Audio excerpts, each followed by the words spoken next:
We are something else. All right. Welcome to We Are Something Else, episode 241. Today, it's your boy Kaleo. There we are. There's CB. There's E-Rich. And there's Jingling for Culture Thursday. Everybody, welcome in. I see IMT. I see it's Jingling right there. I see Mona Risa, Lioness, Kendall B, and there's CB as well. Everybody, welcome in. Episode 241. Just all these milestones we're crossing over, and we're back for another Thursday. Miss Q, Syntax Radio, good to see you. Ran into Miss Q last weekend, as well as Lioness and Kendall B. Hey, Miss Q, Lioness. Welcome in. So, everybody, off mute. E, what's good with you, bro? Nothing much. You and I had a conversation earlier, so you know how my day's going. But week is almost over. One more day for the work. I'm lying. I don't have one more day for the end of the work week. I don't even know why I said that. But hey, listen. Thinking. Yeah, truly wishful thinking. But other than that, listen, have a good show, and music helps get through some of the hard times. Absolutely. There's a lot of great music out this week as well. CB, my guy, long time no see. Yeah, appreciate y'all holding it down for me last week. As we know, sometimes the job be applying some pressure that you have to deal with. So this week actually got off to a pretty cool start. Got to see my bro in person. Absolutely. And I basically just been bragging about it all week. And so it's cool to be back. Thankful to be back. Thankful that I got y'all in my corner and everything, and looking forward to the show. Ladies held it down for you last week, though. I'm gonna be honest. I said it in the chat. If people missed it, I said the show looked really good, and it wasn't because of y'all too. You know what I mean? Snarky Mac, welcome in. Who's that? Amanda Lee, welcome in. Uncle Dandy, Kasia, welcome in. Jen Glenn, it is a Culture Thursday. Good to see you. Thank you. Delivering November's Culture Thursday. How's everything? Everything's great. I'm trying to figure out which relative's house I can go over so I don't have to cook anything for Thanksgiving. That's a real good conversation piece to figure out whose house you're going over to watch Thanksgiving and participate in Thanksgiving and watch the football games and all that, because that's kind of strategic.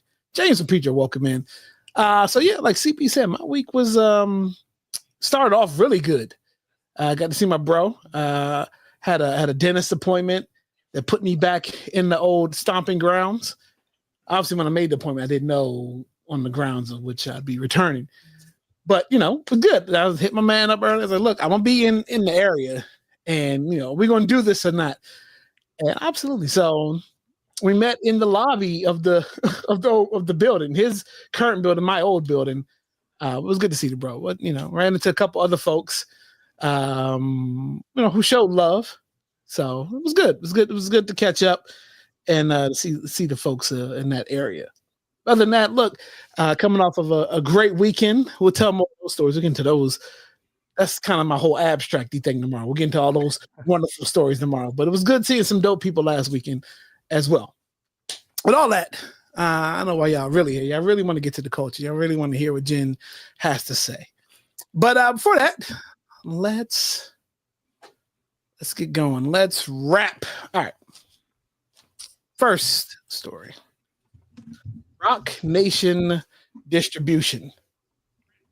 I'm interested to get your take on this. Rock Nation Distribution aims to put more power in the hands of artists with the launch of a new dashboard. Now, if y'all know, Rock Nation is kind of Jay-Z's baby a little bit, right? There's different iterations of Rock Nation. There's sports as well, where, you know, they're agents and do other things. A lot of big-time athletes sign to Rock Nation Sports as well. But for this story, the Clips, St. John, and others who use Rock Nation Distribution for their releases will soon be able to have access to a new dashboard that's designed to put more power in their hands. Other artists also to benefit from newly announced dashboard.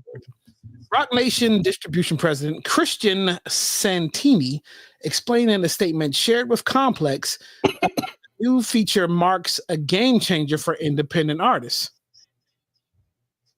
There's a feedback. Is that me? Probably not. Okay. It's a one-stop shop that will enable artists to receive a holistic understanding of their followers so they can build impactful strategies and broaden their music's reach without financial barriers, Santini said. The dashboard dashboard will grant access to tools, information historically reserved for the few established label artists. Our technology is uniquely ours, and it sets a new standard with no equivalent in today's music industry. Developed in partnership with Linked Air, the new dashboard will provide real-time data for an artist's streaming activity, which we know streams are, that's how you that's the counter of success right now, right? Because there really are no album sales like that now. It's all streaming based. Real-time data for streaming activity. For example, artists will be able to view their demographic broken down by age, location, streaming preferences. Furthermore, other fan activity ranging from most used hashtags to emojis, which is kind of how, you know, hell, you put a hashtag on everything now, so it could get into the algorithms of people seeing your stuff. We all know that this is the real hashtag, right? Will also be accessible. Okay. Additionally, the newly launched dashboard marks a simplification of artist payout process, inclusion, a streamlined approach to revenue splits. Notably, the artists using Rock Nation Distribution are able to have automatic payments sent to their bank accounts and or PayPal. So Monday's announcement also includes words that independent artists will now be able to sign up and start distributing their own projects directly through Rock Nation's distribution dashboard. Then there's a video. So if you're interested in all that, you can check that out. I mean, we've already got platforms such as TuneCore, which I'm a fan of TuneCore, and then there's also DistroKid. But the splits come down to 85-15. 85% royalty payouts on a monthly basis for Rock Nation Distribution. And then it gets over 200 platforms it can be distributed to. And there's no upfront costs, and you can sign up now. So if you want to get your projects out on streaming and you want to use Rock Nation as the distributor for your projects, there you go. With a 85-15 split, meaning you get 85% of royalties and Rock Nation is going to take the 15. Currently, DistroKid and I believe TuneCore do not take anything off the top. You get 100% of your earnings, but obviously there's subscription fees. So that's what I think DistroKid and TuneCore make their money is through the subscription fees. And they're banking on, come on now, independent artists, you know, to see real money is I think you need like 5,000 plus stream, you know, kind of. A lot of the independent artists ain't going to reach the numbers they need to really dig in the pockets of DistroKid or TuneCore. So, but a couple artists have spoken out about it. Russ being one of them. I know Russ is huge in the independent hip hop game, and he was saying for the way that the split is the way the split is set up is madness, and he's saying that you might as well just do it on your own for the most part. He says DistroKid takes 15% off the top, so do major label. No, that's what it is. Rock Nation takes 15% off the top, so do major labels. So I say at this point, you might as well just sign the deal and just do it yourself without having a major label take it all, take it that way. So thoughts on this? I mean, CB, let's start with you.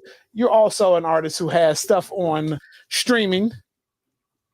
Exactly. Rock Nation letting you do all the work and take their cut. Thoughts on this one, CB? Yeah. I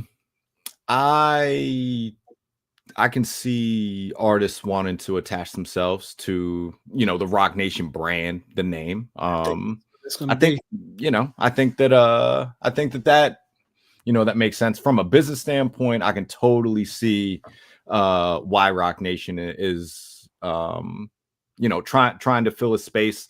Yeah, there are other options. But yeah, the access to a lot of that demographic information, and that would be really, really cool for a lot of artists. We get a lot of basic stuff nowadays that you don't really have to pay for, that the streaming services will give you. So it's cool to know that hey, there might be some people in some random country that you don't really know a whole lot about that listens to Sick and Buster or has played Hit and Run, multiple times. It's cool to get to see some of that stuff. But yeah, I can also see where Russ is coming from, because Russ is a success story from the independent artist lens. So yeah, he's an advocate for that space. And in general, I think we can all agree that the landscape it has changed. In general, we know that having a deal is not the only way. And there's been a lot of really successful independent artists over the last, 10 plus years. So I think that this is an interesting move, because I totally could understand, if this was around 15 years ago, I might want to say yo, Sick and Buster distributed by Rock Nation. That's fucking cool. You know what I mean? So, I don't necessarily understand an uproar over an 85-15 split, when understanding that kind of is a going rate depending on how your contract's set up. Right. And like you said, the appeal is the name behind it, right? Jen, thoughts on Rock Nation distribution? I mean, I think it's awesome that they have real-time streaming analytics and the audience demographics. Because then, say if you're more popular in one area than the other, kind of where to go. Also, not just music is distributed to over 200 platforms, but also videos. Yeah. If you have a video to go along with the music, and the fact that artists retain ownership of their masters, and they have they will have an easier time getting their royalties. But I guess the question is it the appearance of autonomy, or is it true autonomy for the artist? That's a question. I mean, go ahead, E. And then I gotta. Well, didn't Eclipse use Rock Nation for their distribution? Yep. I'm sure that deal looks a little different. I agreed, but you're right. I think this is not a record deal. This is distribution. So we have to identify the difference in that. For the team that probably doesn't want to do, or who doesn't have a team of people who can manage all the streaming platforms, it's the same as kind of old school, right? Where they used to have to go to all the different outlets, radio outlets, to get your radio played. You have a Rock Nation now that automatically has a streamline to where your songs can probably be identified within either certain playlists that are already curated by certain people, you dig. So when you look into it from that standpoint, a distribution works if it's anything works for somebody who just doesn't have the ability or the team to have the notion to do 100% everything and lose. Because we right now have a flood of everybody who can do everything but there's nothing that sets them apart other than what? Somebody walking them into a door in front of a certain person that's going to push their brand, right? So if it's more watered down now in the sense that there's more people that are, everybody's independent, everybody's pushed the product, pushed the project, nobody's gotten recognized. So what do? You got to go to the distribution that's going to allow your music to come out. Now, again, people still feel like it's only that aspect of it, you know what I mean? But you still have the writing, you have the producing. You probably can take a better cut if you're the producer of a distribution, because you're able to then run that into how many other acts can you get your people to listen to your beats or whoever, right? Mm-hmm. So I don't view this as a bad thing. I understand people looking at it from like, oh, we can just do it 100%. People have been doing it 100% and still ain't getting seen. Yeah. It's the name that's behind it that's always gotten that person. I mean, you look at it, you can sit there and say, what's the percentage of people that popped without having a backing? And then even the people that when they did, it didn't push. Why? Because it wasn't probably organic. You know what I'm saying? In itself. Now, there's a lot out there that's done it by themselves. But if you look at it, and we've talked about this, bro, there are artists who started their own record companies, but still use the machine to push the distribution part of their project, i.e. Wale. Wale's shit is under his own record label, but the distribution is underneath Def Jam Records. Right. And I think you gotta, so there's some really dope points that's in the chat. Dandy says they're competing with independence. What does that tell you? Absolutely. And that goes down to the whole watered down thing, because a lot of people have said F major record label deals because they're getting the money up front, but they're going broke in the long run because you're getting these, but $1 million advance is nothing nowadays, right? They're just throwing money at certain folks that know they'll take the deal and are just backing them into a bad corner, right? But a lot of the smart folks who decide to go the independent route have control over everything, and they're pocketing everything. Like what's my man, Chance the Rapper, like that. All you have to do is raise your own money or get the right partners involved with you, and you don't need major distribution whatsoever. I mean, if you're a hustler, you can go word of mouth. You can just travel cities or build an underground kind of name for yourself. Yeah, like Def Jam doesn't mean anything anymore. Def Jam is just a dope place that a lot of artists used to sign to. What is Def Jam now? What is Rockefeller Records now? Like, you know what I mean? So like I said, the whole thing is in the distribution now. Like, and you really don't need that anymore. But the name, like you said, Roc Nation distribution attached to your project may give off a different type of vibe or aura about you, who you are, right? So what did Dave say? Major labels don't make stars anymore. They make AI artists. You know what I mean? That's what the money. I mean, it's always chase the money, right? Where's the paper trail leading you? And then James had a good point too. James says, if I'm on Roc Nation, shouldn't I be getting free access to the algorithms and Tidal? Absolutely. No. You don't think so? No. Why's that? What sets you aside from everybody else, or the person that has more steam than you, right? It's the same thing in any work genre. Y'all look at this as like it's still a company at the end of the day, right? Your top people are going to get all of that. You have to prove to them or show something to them that shows that they're going to put that much more into you. Again, if you look at this deal, it's not everybody go rush over there and they looking at it from the standpoint of, oh, just because Roc Nation is getting 15%, they putting all this money into everybody else, or just because you get more money back. They're sitting there saying, I got a pool of 15% that I'm getting in back. But where am I seeing my most 15% come from, right? Who's pulling in that weight that now I can sit there and say, here's who the top 4 or 5 that I can go push into this next group that gets a different algorithm than the rest of the people that are just coming in here just because it's a deal and they're using the name Roc Nation, but they ain't moved nothing though. Right. I got you. La Russell is definitely He's kind of got the lane for success right now, how it works, right? He's got all eyes on him and he's doing like all the right things. And again, if you got access to the right stuff, you don't need major distribution or these major labels. It's a good conversation. We can continue that. But we got other things to get to.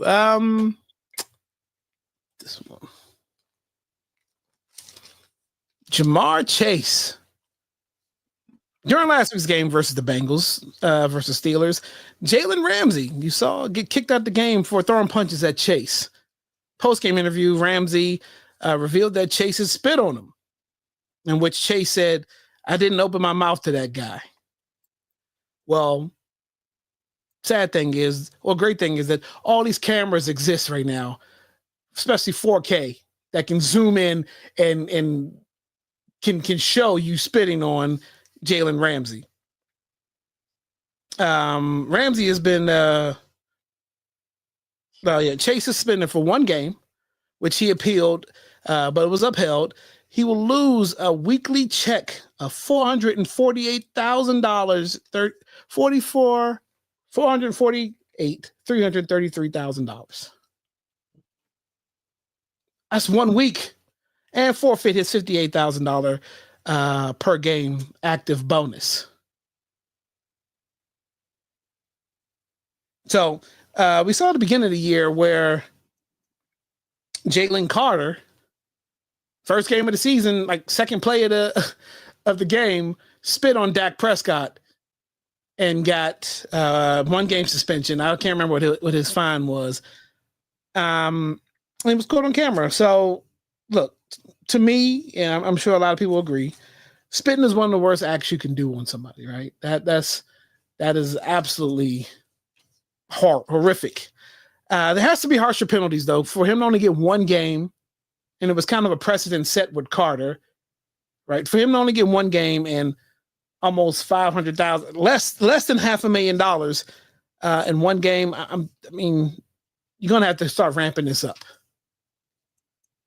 You got to make that one pretty, set an example to where nobody wants to spit on anybody else again. My personal opinion, 2 games, you can take a meal. 2 games, 2 paychecks. I mean, a guy like that is almost making $1 million every 2 games, including the bonus. So, and then one thing I noticed too, before I turn it over, when NFL players want to fight, right? Why do they always go for the helmet when they can just gut punch? And it'd probably be felt way more than a helmet hit. All right. So thoughts on this one, Jen.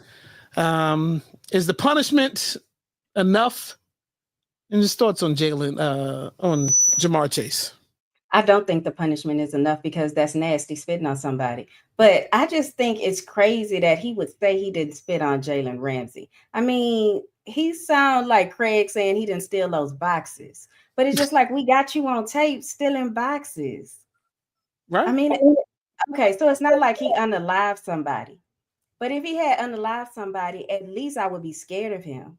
So now you just like, if I got into a fight with Ja'Marr, or if he got into a fight with somebody I cared about, I'm like, Ja'Marr, calm down. Don't start all that spitting. And then it's just like, that's just not the flex you think it is, Yeah, man. First you got caught in a lie, and then you spit on somebody, which is just gross. Yeah. It's embarrassing. I'm a biased fantasy football degenerate, so I'm going to say that the punishment is enough. If we were to extrapolate this out to like an NBA season, this would be a 5-game suspension, man. Like, we're talking, they play 17 games. So 1 game, missing 1 game, missing $500,000.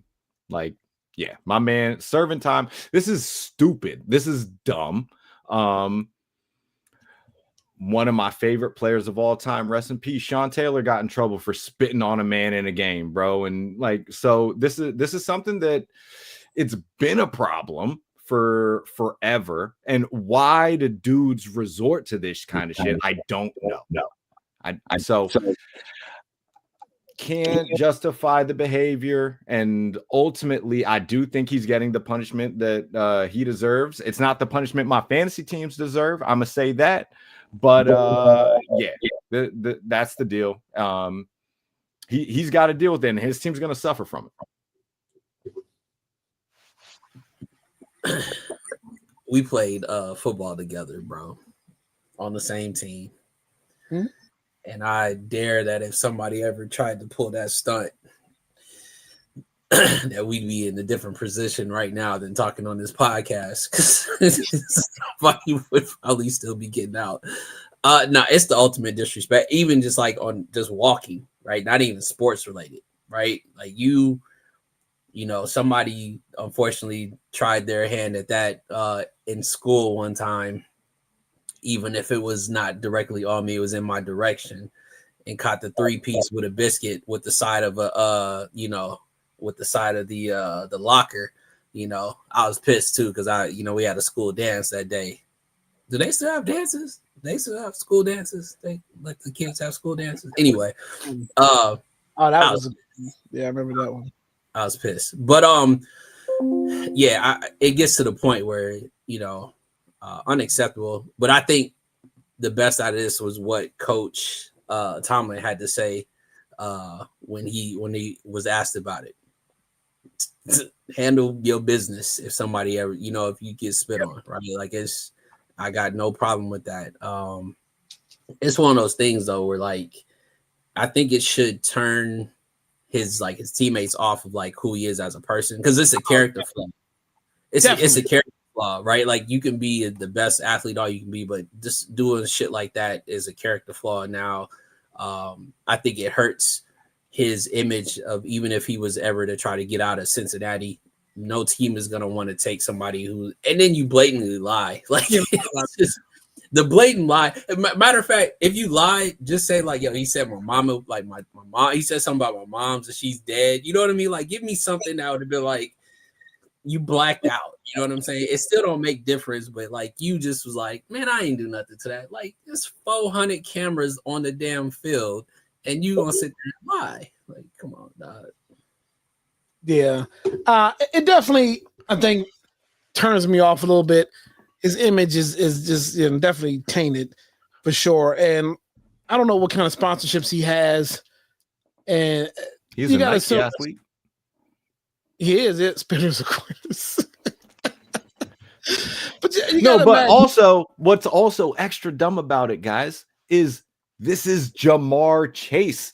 Yeah, we got all these cameras, right? But if it's me out there, no one gives no one cares about what CB is doing out in the field. All the cameras are on Ja'Marr Chase all the time, bro. And now with the different access that we got, there's probably streams out there where it's just the Ja'Marr Chase cam. You know what I mean? So that just makes it even dumber that my man thought he could get away with this and lie about it, bull-faced, in front of everybody. Right. I ain't open my mouth to that dude. Get out of here. So this kind of ties in. These next three stories kind of tie together. So Jacob Elordi, that's how you say it. He's an actor. I don't know what he does, but he had a good point. In a Wall Street Journal interview, the actor said, was asked, what lost art would you bring back? And he says the lost art that he would bring back would be shame. He thinks people should feel shame a little more heavily for the things that they've done or said. And I agree with that. Like, we don't, pride, shame, guilt, all that, is out the door now, right? People just say or do whatever they want, especially in this type of internet or this type of world that we're living in, this administration. People just say what they want, and they're really not held accountable. They don't feel bad for the things they've said. So to bring back shame, yeah, maybe that might be a good thing, and it is a lost art because people don't feel anymore. Shame is if you feel shame or shameful about something, that means you know one that you're wrong, or that you have some type of morality. Right? And I just think that the world, it's a shameful place that we live in. Certain things are happening, and yeah. So just thoughts on this. It doesn't have to be long; it could be quick. Thoughts on bringing back Shane being a lost art? I'm not ashamed of picking up that bacon, and I don't understand why Jacob Elordi didn't pick up. I mean, didn't like name an individual or give us an example of what he was talking about. The only thing I could think of is like January 6th. You would think any of those people would have been shamed about what happened. But I don't know. I just feel like now people just stand on what they do because it's just not a lot of consequences anymore. So I guess in that way, I agree with him. Okay. I'm sure there was good reason for him to get locked out of the house, but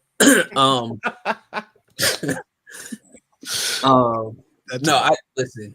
I think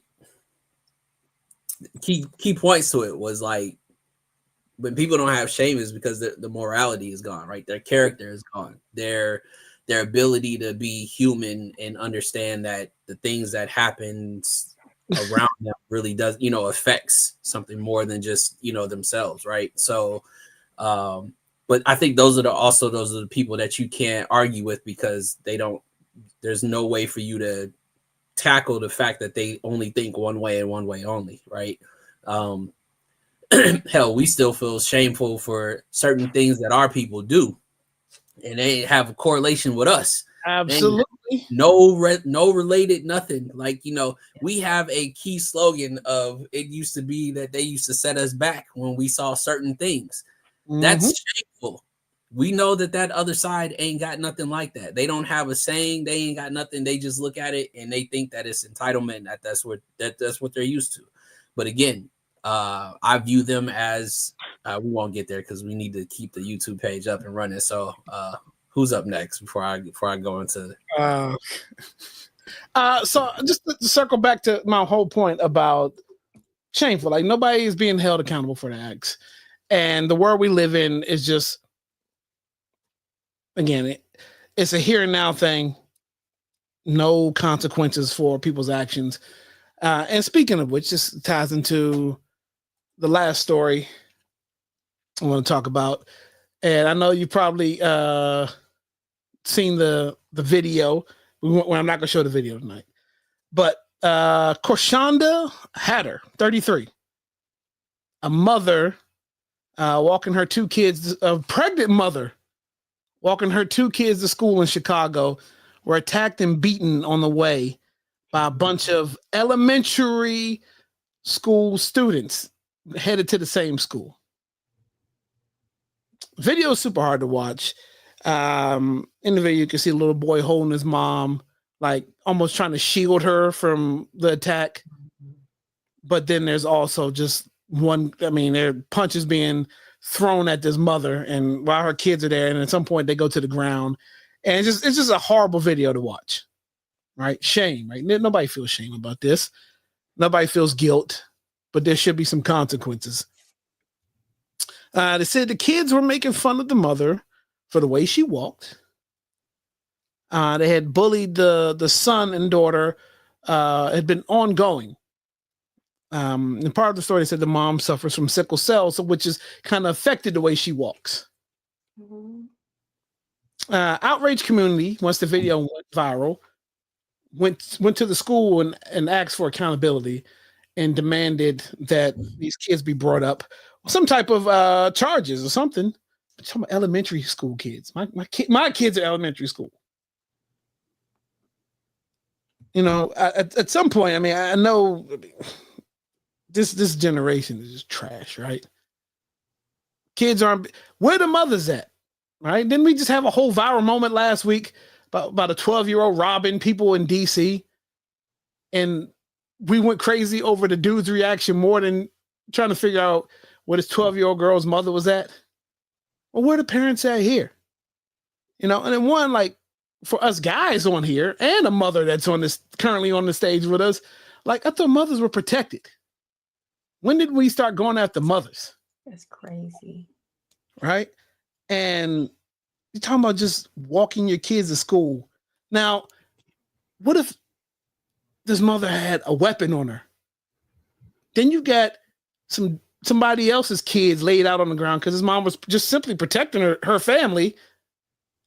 And you've got elementary school kids laid out because she decided to pull a pistol out or whatever to defend herself. Now, who's in the wrong? No, she wouldn't be in the wrong. So, one of the moms I did see took to social media with her daughter, saying that her daughter was a good kid. She did something wrong, but she succumbed to peer pressure. Now, just alone, you see where the daughter gets it from, because the mom didn't look. She didn't look genuine in her statement. So, I gave you a lot. What do you think the punishment should be for these kids and or parents? Because it does say that the mom that was attacked has been relocated, and her kids have been relocated from the area, different school or whatever, and she is going after the parents. So, Jen, you first. Thoughts? You know, my heart really goes out to that mother just trying to protect her kids. And they got the right one. Do you know if they were like third graders or fifth graders? I mean, it's probably as high as sixth grade. The one girl that was, because the mom is small frame, so it's hard to tell. The kids are just bigger than her. So one kid could have been like fifth or sixth grade.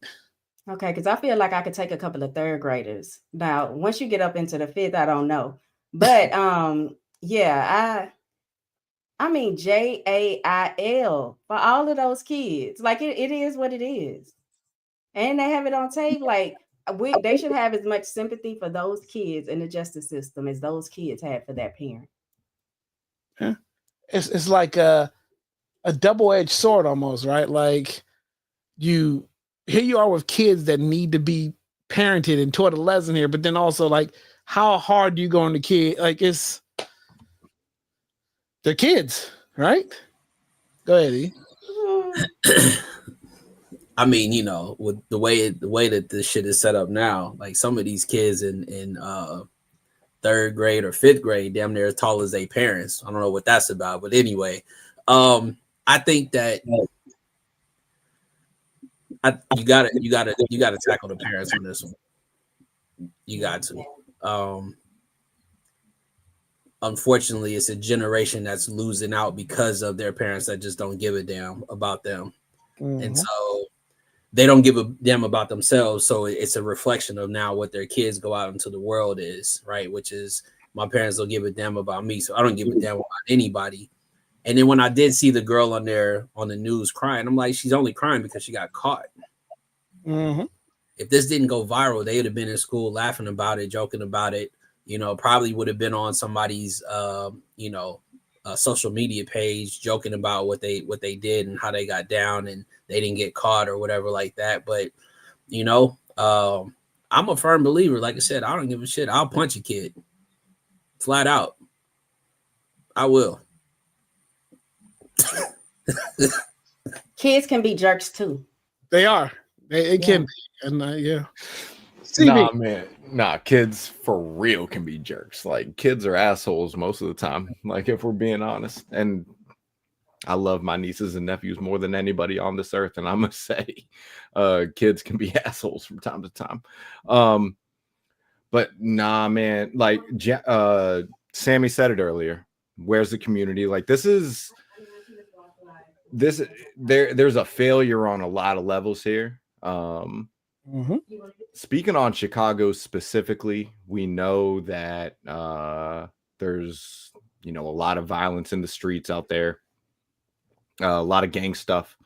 And if we're being honest, like I'm not saying, because I don't know that this is specifically tied to anything like that, but kids get indoctrinated in elementary school. You know what I mean? Like it's like we have this I think incorrect perception because of popular culture or whatever that most gang violence is like, I don't know, people in their like 20s or like old, it's like older people or whatever. Like, nah, dude, like a lot of it, they're children, like children, bro.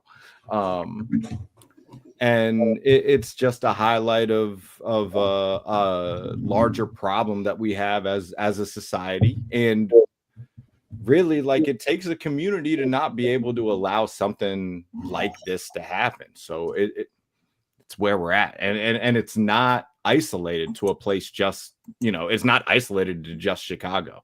You know, that stuff like this is happening throughout, you know, everywhere. You know what I mean? Yeah, no shame, no respect, no guilt, no. Welcome to D-Cup Customs, the most creative crafter in these streets. At the heart of the magic is Doreen. If you can dream it, she can create it. Need a one-of-a-kind piece for your business, your project, or even just your ego? We got you. And it's not just tumblers either. We have shot glasses, pens, mugs, badge reels. Basically, if it holds ink or drinks, we do it. And Doreen, she made me a custom Black Panther cup. I was drinking out of it and somebody wanted it so bad, they offered to buy it from me right then. And Doreen looked at me and did this.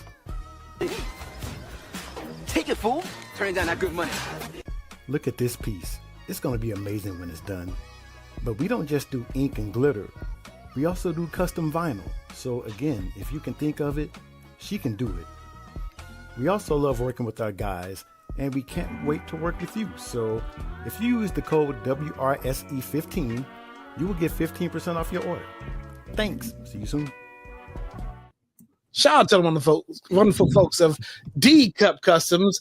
I got my little tumbler right here from Dimitri and Doreen, customized. We really got to get the fellas on Free the Hard Way. We got a representative here, so they can customize their own cups, and they can floss just like me and drink your teas or your coffees, whatever you want, out of the cup. So yeah, save 15%. WRSE 15.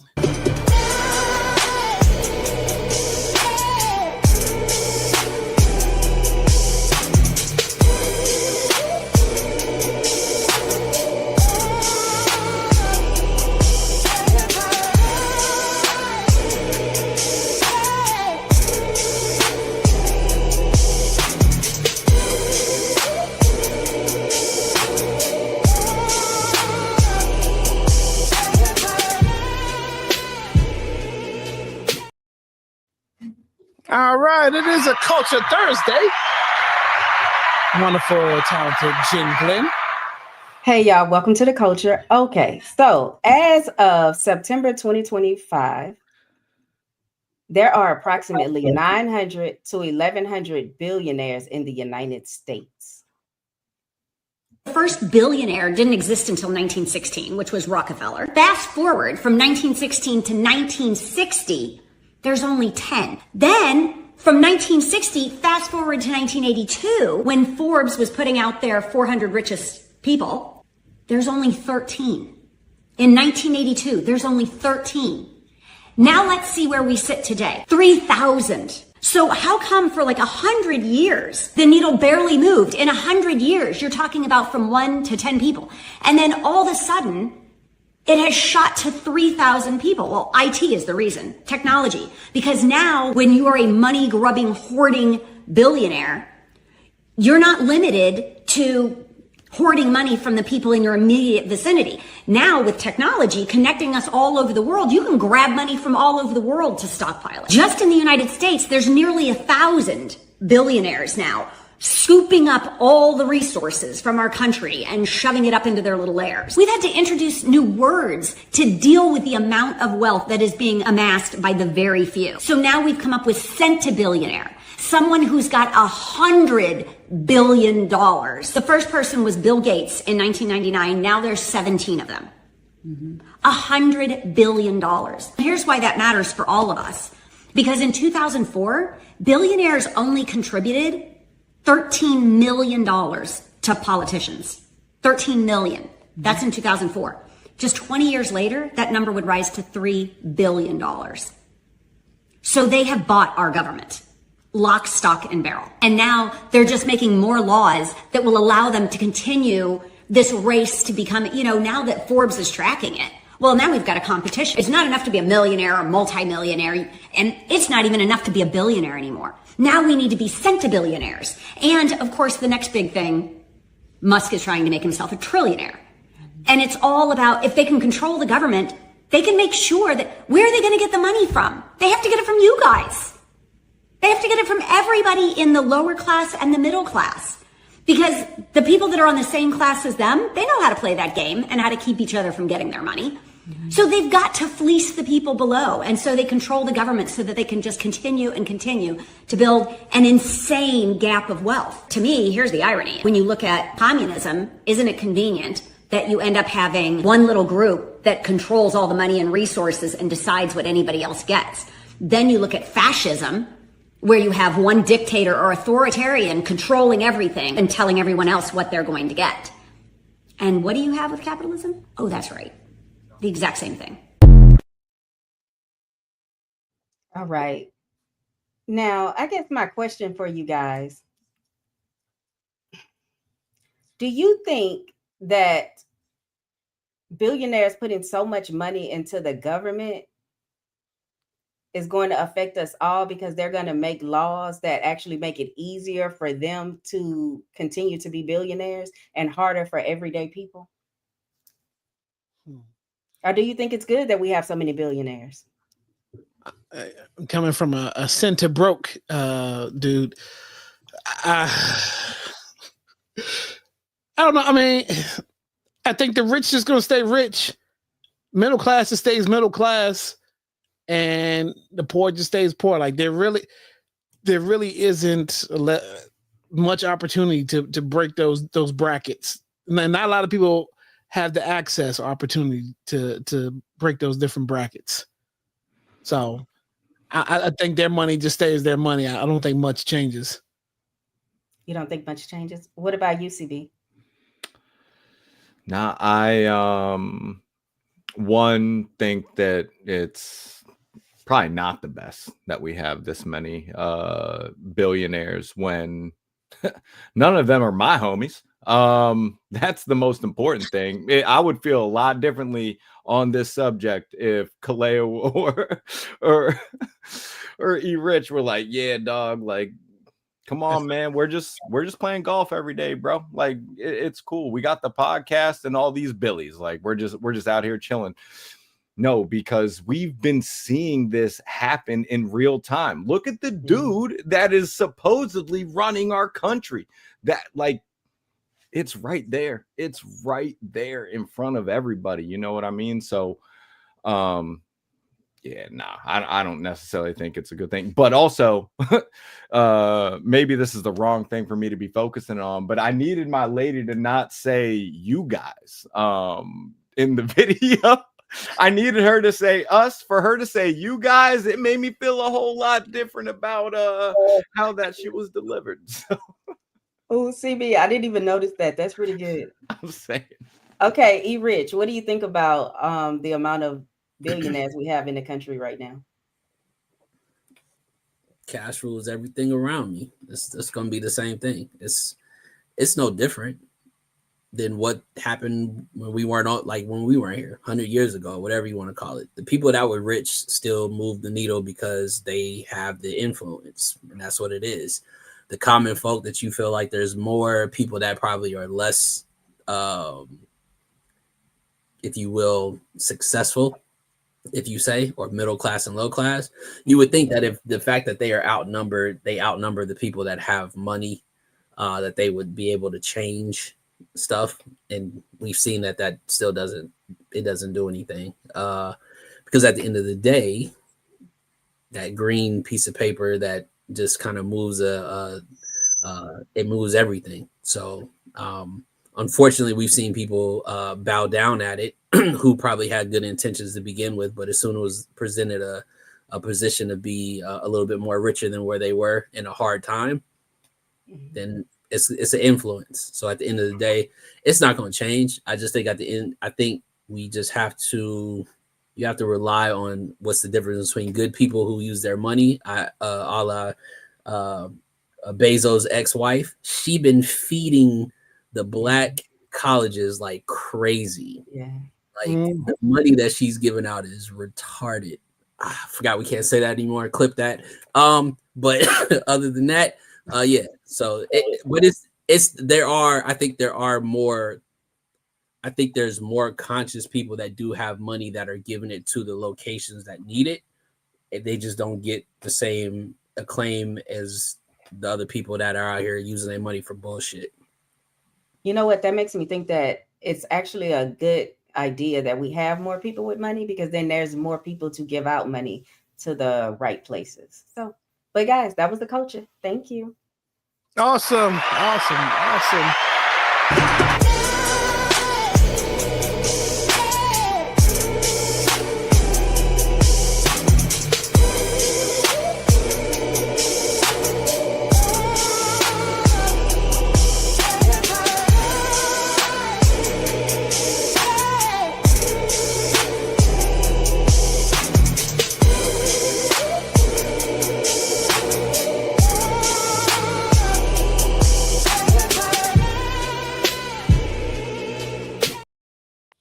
You know what you can spend your money on this weekend? Order yourself some DC Shot Pod. Now, look, save 10%, WRSE 10.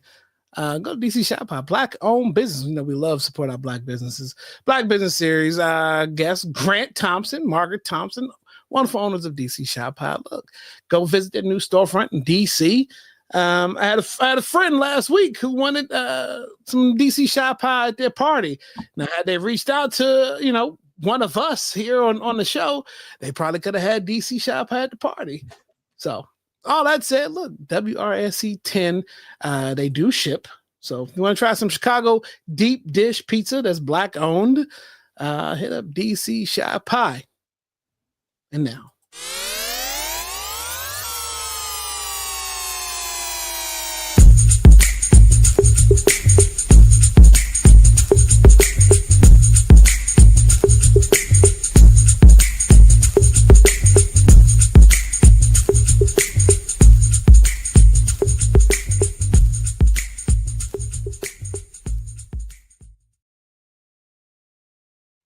All right.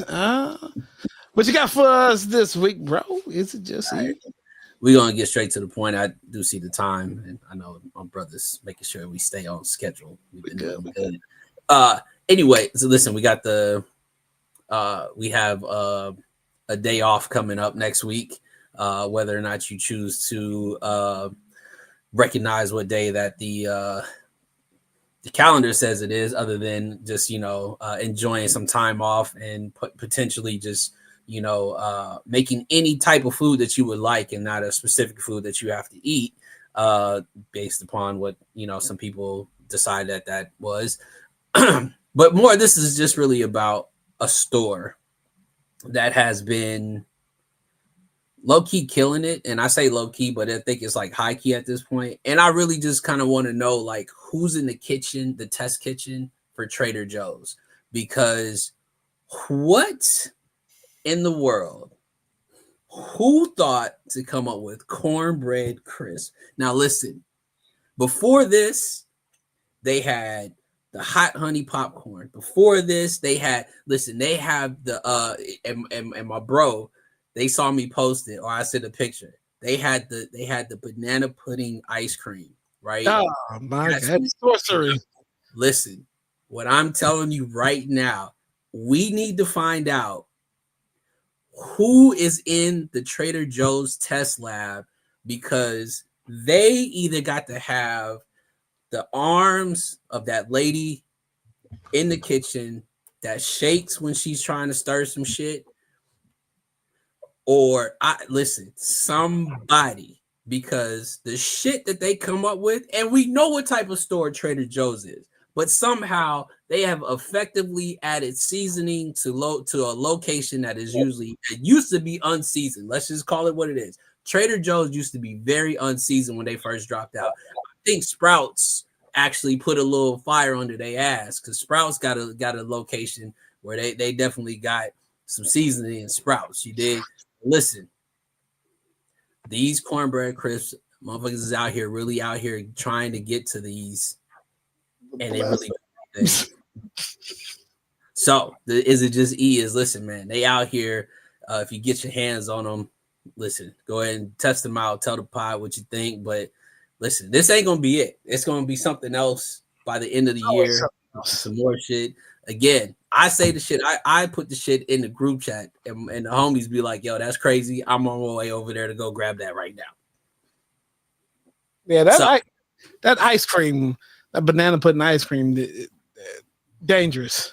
Every damn time. What y'all think about this though? Is it something you would try? Listen, I've heard critics that are really like true to this and be like, "Listen, it just tastes like cornbread. Like if you put this with chili, like if you use the crisp and like a chili, like you really gonna get like a cornbread kind of vibe to it for sure."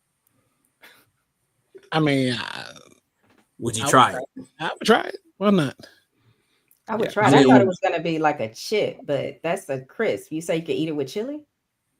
Yeah, because it really, it's just cornbread kind of like just baked out. Like they say it's a crisp, like because it's a chip, like it's in like a almost like a cracker form. You dig? So like when you actually eat it, it gives you like the cornbread taste for sure. So okay. E, have you tried it?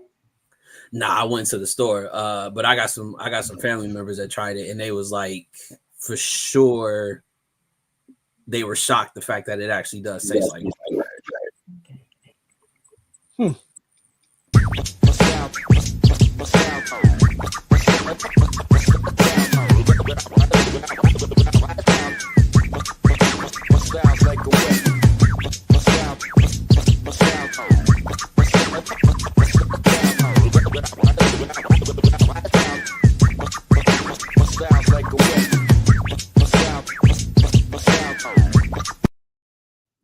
All right, CB, what you got for that, cop or chop? All right, so big facts, Dave. Not coming out anytime soon, but word on the street is we might be getting the Total Air Foamposite in 2027. There were some rumors that we might get them. Got to let the applause air out. There were some rumors initially that we might get them next year, but there's been an updated report, but 2027. And I know in at least our group chats, we talk about getting some Dunkins every couple of months. You know what I mean? Like retro this, please, retro that. Would you guys be interested in picking up a pair? And, you know, so the speculation is we'll get them in 2027. Obviously, no prices or anything right now. $300. Well, the thing is foams these days are $230 or $240. A pair of Foamposites retail $230 or $240. So if these release today, I guess they'd be going at least for probably $240, $250. You know what I mean? So extrapolate it out, Kaleo. I don't think you're off.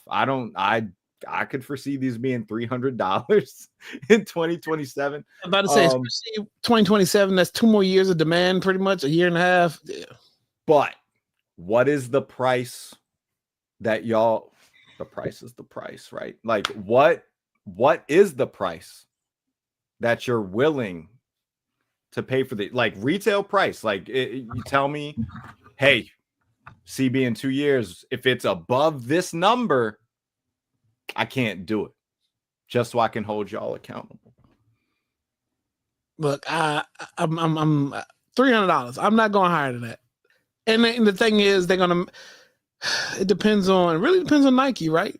How much they're gonna put these into production. Yep. How long the tease is gonna go. And they know that we've been wanting these shoes for at least 15 years. That's the thing. You know what I mean? I've paid retail $300 a couple of times, so like I can convince myself, assuming nothing changes, you know, in my situation from here to there, we could do 300. Rich, you carpenter chopping, and at what price? Yeah, 300 is my limit, and we're gonna start the collection plate so that my bro can get a shot at these if if computer school don't work out, because by that time we're gonna need to verify that he don't lose his shit that me and CB got these shoes and he didn't cop them because he's still in computer school. But yeah, these is definitely a cop. I would say about 300. I think that they're I don't see Nike releasing them at 300, but I definitely see like 270, a 280 price range, which again after taxes will be 3. But I think looking at 3 to start out is going to be crazy for them. Like, but the thing is, they can sell out at 300. No, I know they can. I'm just saying, like, I think 300 brings more of the Chads in, right? So then they're gonna scoop them up because they can resell it for $450. Yeah, right. The resale is gonna be crazy. You sell them kind of at the base where, like you said, other foams are, even though this is like a highly sought after one. And if you, like you said, produce a lot of them, then you're not gonna get Chad like kind of creating the resale that's gonna fuck the game up. Yeah, Jen, how do you feel? I'm gonna say chop, but like Sammy, I will put 5 on it for whoever would like some. And this is funny because I had sent this to Kaleo, and then I don't know, within a few hours, E-Rich had sent me a story about it. So I was like, yeah, it's a sign. We got to talk about these on the show.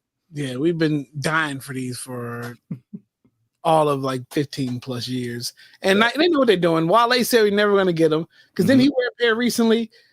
And he was like, yeah, Nike's never going to do these again. But, maybe they'll listen. But before we get to Shoe and Tell, let's talk about Gen X TV. Shout out to Coach Ken. Talk about Black businesses. She was a Black Business Series guest. Special show on the Gen X platform. Free download. It's on Roku and or Fire TV. Shout out to Coach Kim. Shout out to the wonderful folks at Gen X TV. Shout out to Chauncey. Shout out to Ebony. Some wonderful staff there. Treat us real nice over there. We got to get over there and do some more smoking spills before the year's up. So hopefully we can plan that ASAP. Get the whole crew over there and review a movie or something like that. But yeah, wonderful folks. Gen X TV. Download that. You can also find our content there. And with all that, let's go ahead and show some sneakers or whatever you decide to bring, and then we'll get everybody out here on their way. And I'll start off. Now, our money already created a wave of influx of people buying the Rejuvenate this year because of his keeping it 100. And then we all went behind him and bought it because it was just it was just a dope shoe. Now you're not gonna be able to see this because it is the lime green Kobe original kind of colorway. Everybody went crazy when they first came out. I was in a certain place last week where I was able to walk into a shoe store and get the shoe, this colorway that I wanted to complete my collection. So it is a lime green. It's a Rejuvenate. You know what the Rejuvenates look like. So in post-production, I'll put the picture up so everybody can see it. But so I mean, I was happy about that. Get it for retail and not off StockX for like $150. So, all right. Jen, did you bring anything for Shoe and Tell? I just brought this. Everybody, please hit that like button. Hit that like button. Good stuff. All right. Steph is on a yep. He's on a free agent run. So I figured, he showed love. He was in Orlando just the other day. He had a pair of shoes on, so I figured I'd show not the same pair, but he definitely had on this. These are the pennies with the social status collab that they had with the little pink on there. Again, this is a dope kind of collaboration they did. I don't think a lot of people really looked into this, but I definitely enjoyed it. It's a dope shoe, and again, if you know about Penny, then you know how his shoes are. But yeah, I'm on the lookout for Steph. I think he might be. It definitely is part 2 of Kobe's free agency run with the shoes. It's about to be. All right. Yeah, those are fire. We'll be having trouble with the screen. So there you go.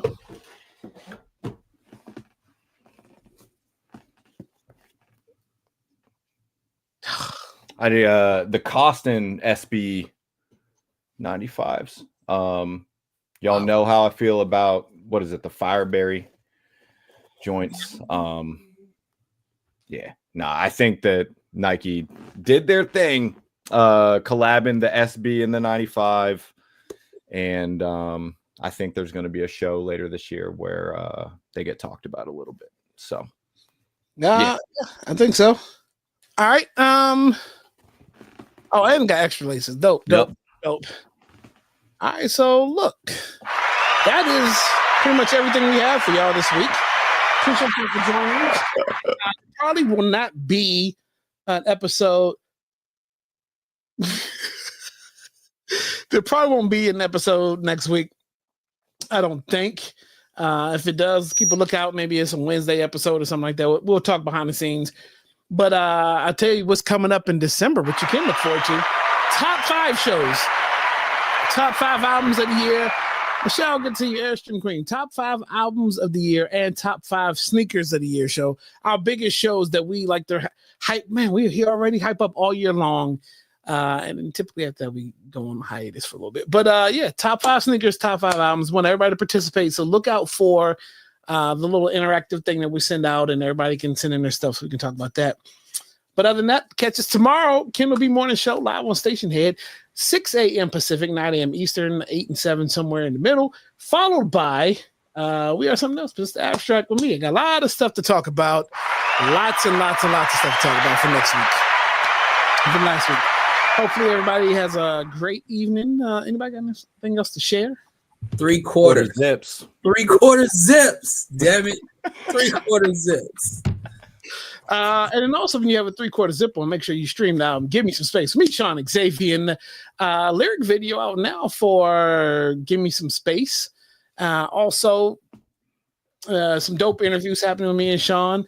And yeah, be on the lookout. There is a project I'm going to go finish tonight that hopefully we'll have at your availability next week. Also, the vinyl's available.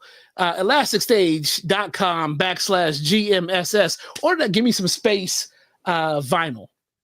And yeah, do it because we said do it. Other than that, follow us on YouTube at WRSC Podcast. Be sure to like and subscribe.